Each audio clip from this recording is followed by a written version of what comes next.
Welcome to this workshop on discrete control using wireless field devices. In this video, we'll be looking at the solution to the workshop contained in Chapter 7 of the book Wireless Control Foundation. The workshop is designed to explore control using wireless discrete devices in the field.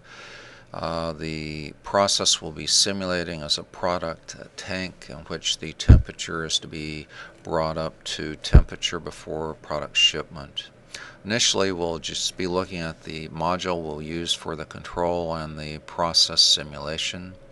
We'll then change the control to automatic and allow the control to bring the temperature up to target, and then examine the behavior at target temperature.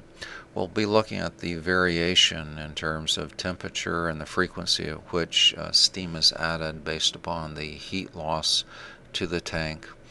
We'll then also be looking at how closely we maintain the temperature, how that impacts how frequently the on-off valve that is used in heating is adjusted.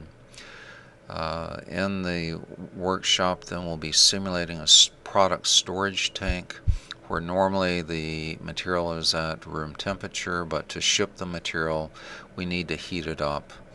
And to do that, we start the pump and then open the steam valve to our heater and allow the material in the tank to be brought up to a temperature which is needed to pump and ship the material, the product material, out of the plant.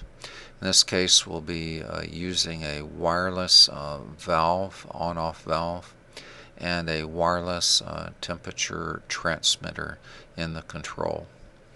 Once the material is up to temperature, then the product tank outlet valve can be opened to ship the material. The discrete control that we'll be implementing will be looking at in some detail to see how that can be structured to provide the control that is needed in this particular case. So we are using a wireless temperature transmitter. The control is implemented and a wireless on-off valve. We're simulating here the storage tank, and that is then used as both the process as well as the communication. If we look at the actual control itself, it's basically just a calculation. A lot of the calculation is dedicated to handling mode correctly, whether you're in manual mode or whether the downstream block is in the correct mode. Once we're in the automatic mode, then if the temperature is below set point, we open the valve until we reach temperature. Then only if the temperature drops below a certain amount, the deviation, do we then open the valve again. To demonstrate this, then we will then go to an online mode of operation of our module. Here we're seeing that the temperature of our product tank is at 80 degrees. The steam valve is closed. When we look at our control, it is in manual at this point. If an operator wants to bring the temperature up to target, he would probably first verify the target temperature and how accurately the temperature is to be maintained. This may be a function of the type of material that you're shipping. Once he's verified that, he would then just change the control to automatic. In automatic mode, you notice that initially the on-off valve is turned on. In response to that, the temperature starts to increase. Just for the purposes of demonstration here, we've sped up the reaction of the tank. Normally this might take many hours to heat up the tank. In this case, it'll just take less than a minute to heat up the temperature from our initial 80 degrees up to 180. So this is a very much sped up simulation to observe the behavior. A trend is very helpful.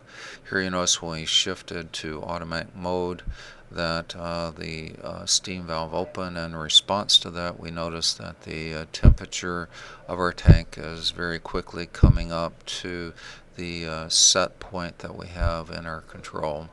Once we achieve set point, then the steam valve is turned off, and at this point the tank will gradually start to lose temperature due to heat loss in the tank.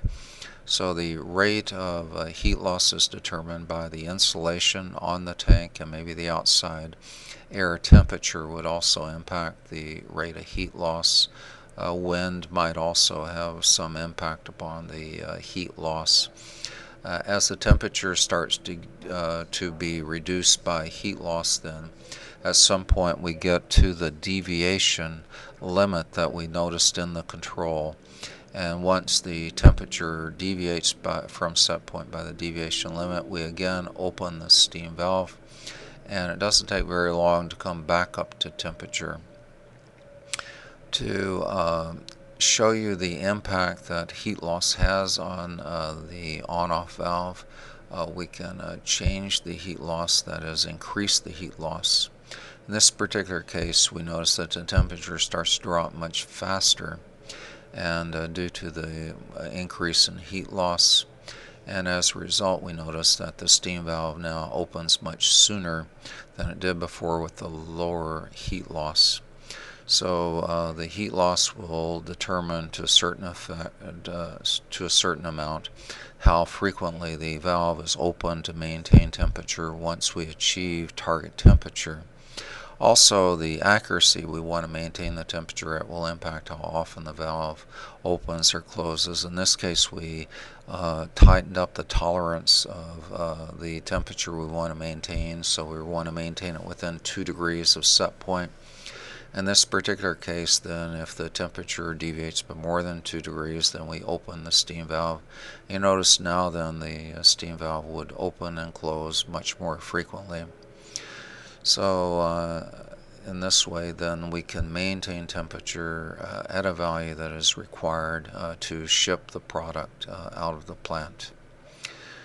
We hope this exercise has been helpful to you in demonstrating the value of wireless measurements in control, and also wireless on-off valves in control, and how this can be addressed very effectively to automate the tank temperature control in this case.